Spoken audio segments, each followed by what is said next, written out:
Mental health. One of the most important components of success is mental health. Not enough attention is paid to this, probably because there's a lot of pressure on people to portray a perfect image. There are two parts of mental health. The first is biological. This comprises a lot of what we discussed in taking care of yourself physically, going to the gym, eating right, things like that.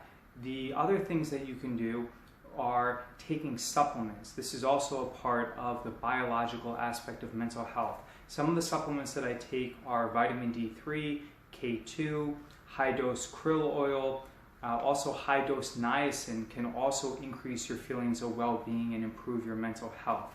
I put together a Udemy course that provides 30 of the best ways to improve your mental health, and this also includes things like intravenous ketamine transfusions, which you can get done at research universities like Columbia University. The second major component of mental health is your environmental mental health. The best way to improve this is to change your friends and make sure that you surround yourself with positive people. What oftentimes happens is we as adults integrate things that have happened to us in our past when we were children, when we were ill-equipped to handle and to disprove and question a lot of the things that have been told to us. So for example, if we're a child and we're told by a frustrated adult that we're worthless, or if we're told by a frustrated teacher that we're no good or we're dumb, oftentimes the child is unable to question this assertion by the adult, and then the child integrates this into their personality and they actually carry it forward throughout the rest of their life, and it impacts their confidence. I definitely believe that self-love is one of the most important components of success, and it's also one of the most important components of happiness and overall well-being.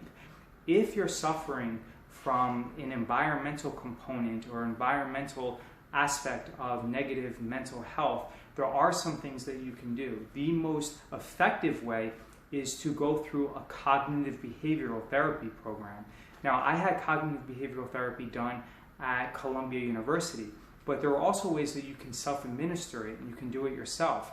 There are some podcasts out there. Probably the best one is Feeling Good by Dr. David Burns, and I'll put this in the description. But if you go through some of the exercises, you will find that you can take 2 steps forward and 1 step back. Now remember, there's no magic pill that you can take that's going to magically give you positive mental well-being.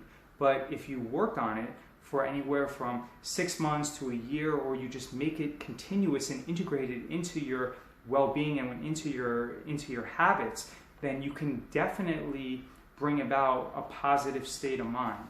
So I'll put all that information into the description, but like I said before, positive mental well-being is probably the most overlooked, yet I believe it's the most important aspect of you accomplishing your success, because the actuality is that it impacts every single decision that you make. It impacts your habits.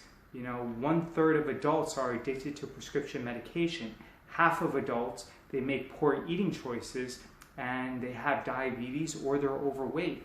These type of people have to focus more on their physical well-being, and they have to focus more so on their health, so they can't dedicate enough time towards self-actualization. And I definitely believe that positive mental health is something that is oftentimes ignored by our school system or in our education program, and it's something that if we're going to become a more productive society, it's something that definitely has to be focused on and stressed more in the future. So to recap, I'm going to put a lot of the information into the description, but positive mental health and positive mental well-being is one of the most important components of success.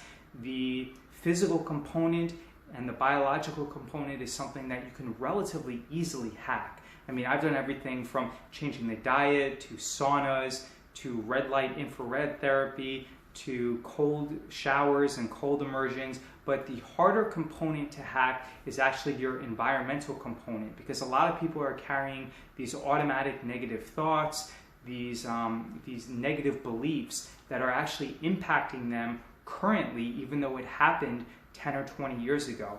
And the final thing that I want to say is it's really important to not view yourself as a victim and to not make excuses. When you start taking control over your life and you don't put your mental well-being in the hands of a doctor, or you don't tell the doctor to prescribe you medication and you'll do whatever they tell you, when you actually go on Google and you educate yourself and you start slowly changing your habits and you start going to the gym and you start buying supplements and you start taking them and making changes where you swap out your most venomous or your most negative friend for someone who's a little bit more positive, these are the changes that over 6 months or a year are going to make major changes in your life. When you start engaging in taking and practicing cognitive behavioral therapy, and you don't even have to do this with a therapist, you can actually listen to the podcast and then do it with a friend that you trust, and have externalization of the voices, where you can role play and then defeat these voices so that the next time you hear them, it's not going to engender and bring about the same negative reaction in your mind that's going to take away all of your motivation. So again, I'm going to put more information in the description, but I can't help but stress how important positive mental well-being is to your future success. Without it, I do believe that you can be successful monetarily, but in the long run, there are going to be some things that you do, whether you're Harvey Weinstein and you abuse women, or you're, or I don't want to bring it, all the way to the extreme, but there are some things that even the most successful people who do not have positive well-being, they have negative coping mechanisms, whether it's with women, drugs, or alcohol, that really have a large negative effect on their legacy and on their life and on their quality of life and their ability to enjoy it.